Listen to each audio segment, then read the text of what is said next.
Après avoir vu comment construire votre prévisionnel à l'aide des hypothèses, nous allons maintenant nous intéresser aux différents paramètres que vous pouvez utiliser pour le configurer. Toujours sur la page prévisionnelle, un menu paramètres vous donne accès à différentes fonctions. La première, c'est l'horizon de projection, qui correspond tout simplement au nombre d'années de calcul du prévisionnel, que vous pouvez modifier en faisant glisser le curseur. La deuxième, c'est le mode de projection qui va concerner seulement les entreprises qui ont une antériorité comptable.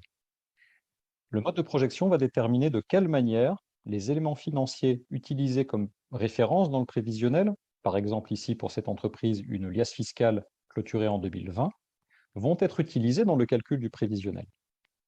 Par défaut, le mode de projection est positionné en mode continuité, ce qui veut dire que les éléments financiers de référence, donc encore une fois ici la liasse fiscale 2020, vont être utilisés et reconduits à l'identique sur les années futures, 2021, 2022, etc. Ainsi, le prévisionnel va utiliser d'une part le bilan à la clôture 2020, c'est-à-dire l'ensemble des actifs et des passifs, ou à l'actif, les immobilisations, les stocks, les créances, le solde de trésorerie à la dernière clôture, et au passif, les capitaux propres et les différentes dettes. D'autre part, concernant le compte de résultat, le prévisionnel va répliquer à l'identique les produits, les charges présents dans le compte de résultat de l'année précédente. Par exemple ici, vous le voyez, sur l'année 2021, le chiffre d'affaires 1870 est égal à celui de 2020. Il a été reconduit à l'identique.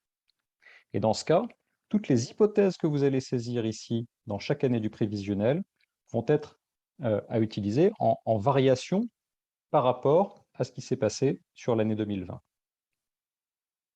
L'autre mode de projection, celui en mode dit rupture, va vous permettre de construire un prévisionnel qui va continuer à s'appuyer sur le bilan 2020, c'est-à-dire prendre comme point de départ tous les actifs et les passifs du bilan 2020. En revanche, repartir à zéro en termes de compte de résultat. Vous le voyez par exemple ici, en 2021, le chiffre d'affaires est remis à zéro. Et ainsi, dans ce cas, le compte de résultat, c'est-à-dire les produits et les charges au compte de résultat, ne seront constitués que des hypothèses que vous saisirez ici dans les années du prévisionnel. Le menu Tous les paramètres vous donne quant à lui accès à un certain nombre d'éléments que vous allez pouvoir utiliser pour configurer votre prévisionnel. Les différents paramètres sont présentés en sections, avec à chaque fois la possibilité ici de les modifier via un curseur ou un bouton, et une section En savoir plus qui vous donne quelques explications pour vous aider à faire le bon choix. Nous avons vu tout à l'heure les paramètres de projection, l'horizon et le mode de projection. Également, une section Imposition va vous permettre d'indiquer le régime d'imposition de l'entreprise. Par défaut, quand l'entreprise ou l'organisation est éligible à l'impôt sur les bénéfices, c'est le taux normal, le taux standard de l'imposition sur les sociétés qui s'appliquera. Quand votre dossier est celui d'une entreprise en régime micro-entrepreneur, auto-entrepreneur, vous aurez la possibilité ici de choisir le régime micro-entreprise d'imposition, dans lequel ce n'est pas un impôt sur les bénéfices qui s'applique, mais une taxe sur le chiffre d'affaires dont les niveaux peuvent varier en fonction du type d'activité de l'entreprise. Également, la possibilité d'indiquer le taux de TVA général, qui sera le taux de TVA qui s'appliquera par défaut à l'ensemble des calculs. Sachant qu'au niveau de chaque hypothèse du prévisionnel que vous saisirez, vous avez la possibilité d'indiquer un éventuel taux de TVA spécifique qui s'applique. L'échéancement des états financiers vous permet d'indiquer de quelle manière les éléments du bilan à la clôture de l'année de référence que vous avez choisie, sous réserve que, évidemment, l'entreprise, que le prévisionnel s'appuie sur une année de référence, sur des états comptables antérieurs, donc de quelle manière ces éléments du bilan vont s'amortir dans le temps. Ici, les dettes financières, notamment le montant des emprunts financiers enregistrés au bilan à la dernière clôture. Vous pouvez donc saisir ici le calendrier, mois par mois, des montants de capital remboursés. Enfin, une section calcul automatique qui vous permet d'indiquer si l'entreprise verse ou pas de la participation à ses salariés. Et lorsque vous activez le paramètre de participation des salariés, alors l'outil va calculer automatiquement un montant de participation correspondant à la formule officielle. Vous avez également la possibilité ici d'activer ce qu'on va appeler le mode expert. Le mode expert vous donne accès à davantage de paramètres qui vont vous permettre de contrôler encore plus finement comment votre prévisionnel est calculé. Passons en revue quelques exemples.